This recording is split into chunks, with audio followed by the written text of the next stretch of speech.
What's up, guys? Welcome to Touchdown Talk, where everything and anything football goes. I'm your host, Jason, and today, as you can see by the title, is our Week 2 recap. Now, let's start with the early slate games, and let's start with the divisional matchup between the Ravens and the Bengals. Now, the Ravens get the win 27-24, and Lamar continued his dominance against the Bengals. Now, Lamar now is 7-1 against the Bengals and undefeated in Cincinnati.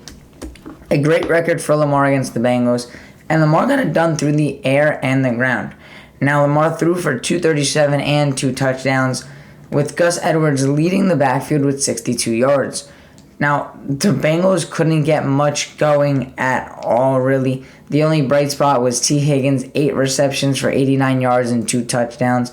Burrow, a mediocre game, 222 and 2 touchdowns. But the real story was the Ravens offense, led by Zay Flowers with 62 yards on 4 receptions, and Nelson Aguilar, surprisingly, with a long touchdown, which brought him 5 receptions for 63 yards. But all in all, the Ravens get the win. But most importantly, Odell going down with an ankle injury. Not serious, but what is serious is Joe Burrow tweaking his calf. Now, we've seen Joe Burrow's injuries in the past. He has a tear ACL. He was dealing with this calf injury in the offseason during training camp. And now, with the injury, it looks like it might hold him out a couple of games. The Bengals are already 0-2. If Burrow is out for the next 2 games, Bengals starting the season 0-4. Not a good look for the Bengals. They need Joe Burrow on the field. But if Joe Burrow's not healthy, he's not going to help the team. We'll see what happens with Burrow and the Bengals. But 0-2, not looking good for them. Next up is the Bears and the Buccaneers. What a disappointing season to start for the Bears. I was very high on the Bears. This was a team that I was strong on, and man, was I wrong about the Chicago Bears this year. They lose 27-17 against the Bucs, and another team I was wrong about, I had the Buccaneers doing bad this year, and 2-0, Bears 0-2. If only I flipped those 2 teams, it appears. But Justin Fields, another struggling game. Not really doing much at all. Chicago couldn't get anything going. They couldn't pass the ball. They couldn't throw the ball. The only bright spot was DJ Moore getting over 100 yards. And that was literally it for Chicago. Last week he had 2 receptions. This week 6. So maybe DJ Moore can get going and help the Bears. But they need to let Justin Fields be himself. Something that I'm watching with the Bears this season is they're not letting Fields run. They're not letting Fields be himself. It feels like they're containing Justin Fields and they're trying to make him into something he's not. Make him into a passing quarterback. Make him stay in the pocket. Your offensive line's bad. Justin Fields is not a pocket passer. Let Justin Fields run. Is it going to risk injury? Yes. But that's the kind of quarterback he is. We've seen it with Josh Allen. We've seen it with Jalen Hurts. We've now seen it with Anthony Richardson. These quarterbacks are meant to let loose. You got to let them be themselves. Like, you're not going to say to Josh Allen, don't run the ball. He's not going to listen. Josh Allen just does what he wants. Josh Allen is that fearless quarterback. Jalen Hurts, you're not going to say, oh, Jalen Hurts, don't run the ball. No, that's who those guys are. And with Anthony Richardson, it's the same thing. You got to let Justin Fields be himself because that's the kind of quarterback he is. Now, Baker's taking control of this Buccaneers team. Switching over to the Bucs side, Mike Evans, a touchdown in 2 straight games. He went on an 11-game touchdown-less streak with Tom Brady. But Baker Mayfield, first 2 games, they find Mike Evans. Mike Evans is going to look to continue that next week against the Eagles. But for now, 171 yards and a touchdown. Beautiful game for the Bucs. Terrible showing for the Bears. And not what you want as a Bears fan, but something you expect from your team at this point. Next up, the Green Bay Packers and the Atlanta Falcons. Now, it looked like the Packers struggled without Aaron Jones, Christian Watson, and David Bakhtiari. So put an asterisk on this 1-point win for the Falcons, 25-24, because David Bakhtiari not out there. We haven't seen him in 2 seasons. I mean, at this point, we don't know when we're going to see David Bakhtiari. As for Aaron Jones and Christian Watson was practicing, so he's on track to play next week, week 3. But he was out for week 2, and Aaron Jones, did not practice all week. They knew he wasn't going to play, and the offense looked different with him out there. Jordan Love was struggling. Romeo Doubs tried to keep taking control of the wide receiver one role, but he was kind of quiet in this game. Now, Jordan Love threw for 3 touchdowns, 2 going to Jaden Reed, and 1 going to Dontavian Wicks. So new receivers getting involved, but I expect with Christian Watson being back, it'll go back to the Christian Watson and Romeo Doubs show.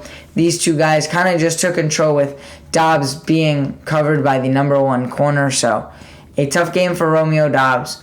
But for the Falcons, great showing for Bijan Robinson. I was not high on Bijan this year. I didn't think he was going to live up to the hype that everyone was surrounding him, but man, was I wrong about him too. 124 yards. He's leading this Falcons team. The offense is going through him, and Atlanta was able to kick a field goal with a minute left, which ended up winning the game because the Packers couldn't score. Injury-wise, the Packers lose Elgton Jenkins, who appeared to sprain his MCL, which will keep him sidelined for a couple games. So no Bakhtiari already, and now no Elgton Jenkins. Packers might be taking a little dip the next coming weeks. Next up, the Indianapolis Colts dominating win over the Houston Texans, 31-20. I was excited to see this game. Anthony Richardson, C.J. Stroud, the 2 quarterbacks going at it, but not a lot going on. You look at the Colts, Anthony Richardson, 56 yards. He ran for 2 touchdowns, gets pulled out of the game. Gardner Minshew had to come in. He threw for 171 and a touchdown. But the key takeaway, the Colts offense dominated the Texans at this point, and Anthony Richardson goes down with injury yet again. For a Colts fan, this is not what you want to see. We've now seen Gardner Minshew in 2 straight weeks. Last week, Richardson went down with a knee issue. Minshew had to come in. This week, he hits his head hard on a rushing touchdown, crosses the goal line, gets lit up, and his head just goes back, and not a good look for the Colts, but he bounced right back up and celebrated. So we'll see what happens. He went out with a concussion, so we'll see if he can return for next week, but gotta stay healthy. We can't be seeing Minshew every week for the Indianapolis Colts. Next up, the Kansas City Chiefs and the Jacksonville Jaguars. This was kind of a disappointing game. I went into this game thinking it was going to be one of the highest scoring of the week. I had this game and the Lions-Seahawks game as the 2 highest scoring of the week, but the Chiefs just with a 17-9 win. It was just a defensive game. Travis Kelce, Chris Jones, they came back from the Chiefs, and Kelce gets in the end zone. Chris Jones gets a sack. Welcome back for those 2 guys in Kansas City. But Jacksonville didn't do anything. The Chiefs' defense played lights out. The Jaguars didn't do anything on offense. I mean, your defense goes out there, holds Patrick Mahomes and the Chiefs' offense to 17 points, and Trevor Lawrence only puts up 9 on the board. Just very, very bad showing for the Jacksonville Jaguars. Josh Allen left the game and his day-to-day with an injury, so that's another big piece of news for the Jaguars, but you can't be putting up 9 points when your defense only allows 17. Your defense did their job, the offense failed, and that's why they lost to the Chiefs. Next up, the Chargers and the Titans. Another heartbreaking loss for the Chargers. They fall to 0-2 on the year. Matchup with the Minnesota Vikings next week. Looks like a winner-go-home game. Vikings are 0-2. Chargers are 0-2. You start 0-3, it's going to be very hard to bounce back and make the playoffs and go on a run. So winner-go-home game for the Chargers-Vikings, but 27-24 in overtime. The Chargers had no run game at all. None. Herbert threw for 305 yards, 2 touchdowns. Mike Williams and Keenan Allen both had 8 receptions. Mike Williams, 83 yards. Keenan Allen, 111 with those 2 touchdowns. Derrick Henry, the only good thing for the Titans on the ground, 79 yards and a touchdown. He led the team, but in overtime, Chargers get the ball. They fail to score. Titans lean on Derrick Henry, run right down the field, and kick a field goal to win the game. Another heartbreaking loss for the Chargers. Their fans are used to it at this point. Just something we're used to seeing for the Chargers, and I hope Justin Herbert and the boys can turn it around because I love Justin Herbert. I'm an Oregon guy. I like what Herbert does, so we'll see if he can turn it around for them. but a loss to the Titans is not going to help your case. Next up is the Raiders and the Bills. Bills, an extremely dominating game, 38-10. The Raiders couldn't do nothing at all. It was 2 interceptions for Garoppolo. Devontae Adams had a couple of yards. He got in the end zone before going out with an injury. But Buffalo got back to their basics. They got back to what they're usually doing. They let Josh Allen control the offense. They let Josh Allen do what he does best. And Allen went on the ground. Allen threw the air, exactly what you want. Allen, a near perfect game. 31 of 37, 274, and 3 touchdowns. That's exactly what you want from Josh Allen. That's what we expect from Josh Allen. An outstanding game. Raiders, they had nothing. No pass game, no rush game. It was all Buffalo. James Cook, this was his breakout game. This was his kind of welcome to the NFL moment. 123 yards on the ground. Phenomenal showing from James Cook. Gabe Davis was able to get 92 yards and a touchdown. Diggs, 66 yards on 7 receptions, but a huge game for the Bills. What a bounce back after a loss to the Jets on Monday night and Zach Wilson. Next up is the Seahawks and the Lions. This was a very high-scoring game, the highest-scoring game of the week. I said it was going to be this game or the Chief game, so at least I had something right this week. Very bad showing for my picks this week, but Geno led the team with 328 and 2 touchdowns. Goff, 323 and 3 touchdowns. Kenneth Walker had 43 yards and 2 touchdowns. He was kind of the vocal point of the rush game.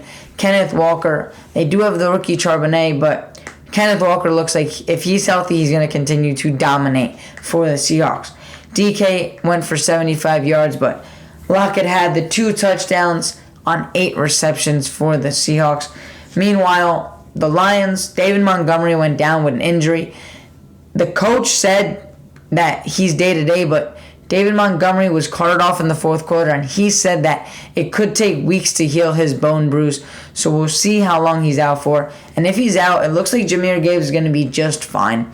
He ran for 17 yards after Montgomery went down in the 4th, and he also had 39 through the air. So it looks like Jahmyr Gibbs will be just fine, and the Lions will be just fine, especially when Amon-Ra St. Brown's putting up over 100 yards once again. As for their other injury, James Houston fractured his ankle and will miss at least 6 weeks.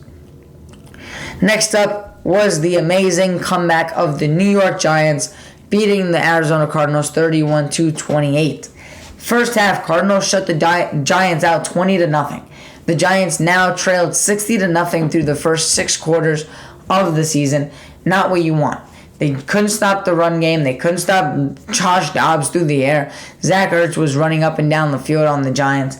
But then, whatever Brian Daboll said to that team at halftime, whatever that speech was, man, he needs to do that before the game. Because the Giants came out and just lit up the second half.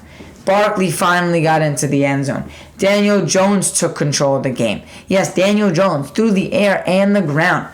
He had 329 passing yards, 2 TDs, and then he also ran for 59 yards and a touchdown. As I mentioned, Barkley got into the end zone. Jalen Hyatt finally got involved in the offense. He had 89 yards on 2 receptions. Darren Waller finally showed up, 76 yards on 6 receptions. And then the Cardinals, James Conner went over 100 yards and a touchdown, but not enough in the second half. The Giants, an incredible comeback, but devastating news as Barkley goes down with an injury with a minute left in the game. Not what you want to see. Barkley out a minimum of 3 weeks. And after that amazing game from the Giants, Barkley now will miss Thursday Night Football and will likely miss the next 2 weeks that follow. Not the news you want as a Giant fan, but sad news for the Giants even after a tough, hard-fought win. Next up is our 49er Ram game where the Niners get a 30-23 win over the Rams. Puka Nacua, what a showing for this man. We have Cooper Kupp going down, Puka Nacua showing up for this team. He sets the rookie record for most receptions in the first 2 games. first player in NFL history with 10 catches and 100 yards in his first 2 career games as well. Puka Nacua out here setting records for the Rams. He had 147 yards on 15 receptions. It looks like Matthew Stafford has found his guy. Tutu Atwell also 77 yards on 7 catches. But they still come up short to the Niners. Niners now win 9 straight against the Rams, led by Christian McCaffrey's 116 yards. But the Rams still somehow cannot get it done against the 49ers. The Niners defense holds them. The Niners offense goes. But Puka Nacua is the real star for the Rams. I hope this man can keep it going because it is truly amazing to watch what he can do on the field. Just coming out of nowhere, no one knew who he was. Now setting records in 2 straight games. What a game. What a season so far for Puka Nacua. Next up is the Jet and Cowboy game. Just a bloodbath. Cowboys, turnover after turnover after turnover. Sack after sack after sack. The Cowboys defense just leads the team once again. Now, the offense didn't really do much. Dak Prescott only 2 touchdowns. The rest, field goals. And that's not really what you want from your offense. Now, yeah, when your defense is doing this, 100%. Yeah, you can get points on every drive when they're getting a turnover. But when you're playing better offenses that are not led by Zach Wilson's 3 interceptions, it's going to be tough for your offense to put up numbers. I mean, the Cowboys got in the end zone twice. And that's not what you want. Your offense just can't do that. Garrett Wilson for the Jets, 2 catches. Come on, Zach Wilson. Give the ball to your star player. It doesn't matter if Trayvon Diggs is on him or whoever's on him. You got to get Garrett Wilson the ball. He is your best player on offense, and you need to feed him the ball. Breece Hall, 4 rushes. He was upset about that after the game. He tweeted out 4 footballs, then deleted the tweet.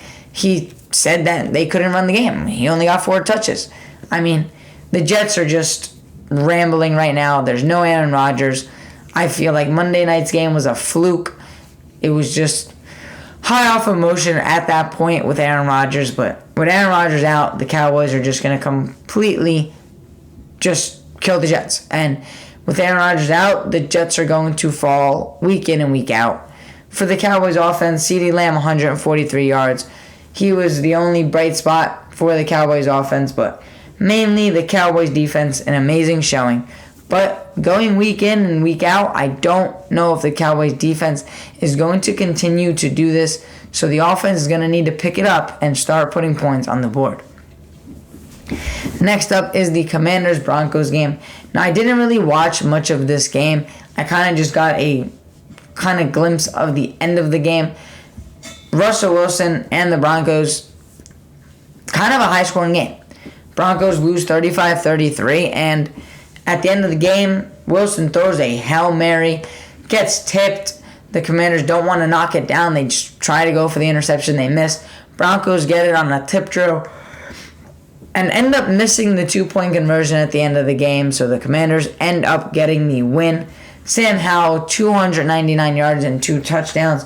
Brian Robinson also got in the end zone twice, but for the Broncos, Russell Wilson, a great showing.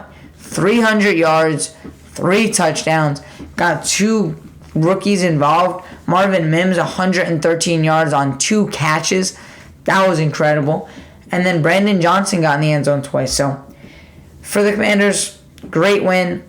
Logan Thomas went down in the second half with a concussion. We'll see if he can play next week. But Broncos, 0-2 yet again.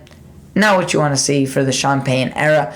Looks like all the smack talk he was talking about Nathaniel Hackett and how bad he was last year with the Broncos. Looks like karma's starting to come around on Sean Payton and the Broncos once again. Next up, our Sunday night game, the Dolphins and the Patriots. Now, this was a great game. The Dolphins get the win 24-17. The Patriots defense shows up yet again. Now, on offense for the Dolphins, it wasn't the Tyreek Hill game. It wasn't the Jalen Waddle game. It was the Raheem Mostert game. It was the Raheem Mostert show.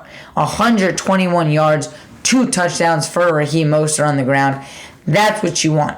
when the defense is shutting down your high-powered offense through the pass with Waddle and Hill, you want that running back that's going to get it done. And Raheem Mostert did that for the Dolphins. The Patriots, great defensive game. Mac Jones had 213 yards, had a touchdown, had an interception. Really mediocre game at best for him. Stevenson, 50 yards, got in the end zone, but the Patriots special teams going out there and blocking a field goal late in the game to give them a chance. What a great special teams play coming out, as you can see on the screen, from all the way on the side. You can't even see him on the screen at first. Comes in and blocks the kick. Just a great play for the Patriots, but they fall short from the Dolphins. Next up are two Monday night games. Let's start with the Saint Panther game. Saints win 2017. All defense in this game. This game was all defense. At the end of the game, the Panthers scored a late, which Adam Thielen got in the end zone for his first touchdown of the year. He had 7 receptions to lead the team. Chuba Hubbard, 16 rushing yards and 34 receiving yards. Good for him in this game with Miles Sanders struggling. For the Saints, Taysom Hill ran the ball, 75 yards, and they got their receivers involved. Olave, 6 catches, Mike Thomas, 7, and Rashid Shaheed with 4. The Saints offense, a little sluggish, but that's because of that Panthers young defense. I've said they've been an underrated defense for years with guys like Brian Burns, guys like Jeremy Chin. They have these stars there. Derek Brown on the D-line. Shaq Thompson, unfortunately, goes down with an injury on that defense. He is likely out for the year. So a brutal loss and then a brutal hit on Shaq Thompson kind of takes down Derek Carr, and the offensive lineman for the Saints brings down the Panthers D lineman and they fall right on his leg. Not a good sign, not a good look on the field, and he's likely out for the year, which is going to hurt the Panthers defense. Jamal Williams also left in the second quarter. He did not return, but we got running back trouble in New Orleans. I mean, when you look at it, Alvin Kamara is not coming back next week. He's still suspended for one more game. And if Jamal Williams can't go, yeah, Tyus Jones got in the end zone twice, but can you really count on him to hold a whole game for you? I don't think so. 29 yards for Jamal Williams before getting hurt. I would have expected him to have a big game if he stayed in the game, but he couldn't. So we'll see if he can be back on the field next week. No news really came out after the game aside from him being doubtful and questionable for his return. Monday night at 8 o'clock was our Browns-Steelers game, and just devastating news coming out of this game. Nick Chubb going down with an injury early in the second quarter, and the video was too gruesome to air on ABC. They didn't want to show the video. It was truly, really disgusting to watch. I mean, the video, I'm not going to show it. It was really bad. And Nick Chubb was carted off, and he's out for the year. He's set to get knee surgery, and that was the same knee where he tore his MCL and other ligaments a few years ago. And once again, he tore a couple ligaments in his knee again. So Nick Chubb out for the year, set to get knee surgery. Just a brutal blow for the Browns and for the NFL. Nick Chubb's the best running back in the NFL, and I've stood on this ground for years. I truly believe it. He 100% is the best running back in the league. I feel like what Nick Chubb brings to the Browns, I mean, he's the best ground and pound running back, and I know he doesn't catch the ball much, but Nick Chubb, just brutal sight to see. As you see, I got his Pop Funko right here. Just really, really sad to watch that last night, but let's move on to the actual game, where the first play of the game for the Browns, the ball goes right through Harrison Bryant's hands. Pittsburgh catches it. They get it popped out of their hands, but then come along their other linebacker, Highsmith, picks it off after a little tip drill through the hands of the Browns and their defender. Highsmith returns it for 6 on the first play of the game to give the Steelers a 7-0 lead. Now, Kenny Pickett threw an interception on the following drive at his own 20, but the Steelers were able to hold the Browns to 3. TJ Watt ended up taking the lead of the Steelers' all-time sack leader with 81.5. He was tied with Harrison for years, but finally, with 1 sack against Deshaun Watson, takes the lead, and TJ Watt's only going to add to that the rest of his career. Levi Wallace drops an interception in the end zone after Minkah Fitzpatrick leaves with a rib/chest injury. He did not return to the game. He went to the hospital for precautionary reasons, but he was released from the hospital this morning. So Minkah Fitzpatrick released from the hospital. We'll see what news we get from him. Check my TikTok out. I will be updating you guys once I get the news on all injuries. I will be doing a daily recap of news, injuries, all of that starting today. So go check out the TikTok. Link will be in the description. Moving on to the rest of the game. George Pickens, 127 yards on 4 receptions, one of them being a 71-yard touchdown. He just took the middle of the field and just outran everyone on the field. Broken coverage. George Pickens took advantage. Pittsburgh got another defensive touchdown where TJ Watt picked up a fumble and got in the end zone. Now, TJ Watt's been in the league for 7 years, and this was his first career touchdown. I heard that last night, and it kind of shocked me. I thought TJ Watt might have gotten the end zone once before, but nope. TJ Watt's first career NFL touchdown was last night where he was able to pick up a fumble, and the Steelers were able to get the win. A very, very defensive game for them. They got 5 sacks, the interception, 2 forced fumbles, and 2 touchdowns. Pittsburgh Steelers defense were the real stars of the game last night. Jerome Ford was able to get 106 yards after the Nick Chubb injury. But for the Steelers, great defense, held the game, especially when their offense was only able to pick up 9 first downs. Yeah, 9 first downs all game, and they still somehow get the win. That just goes to show you how great of a defense Pittsburgh has and why they won this game. That's going to be it for this video and for our Week 2 recap. Look out for our Week 3 preview in the coming days and our Week 3 picks. And as always, if you enjoyed the video, drop a like, and I will see you guys next time.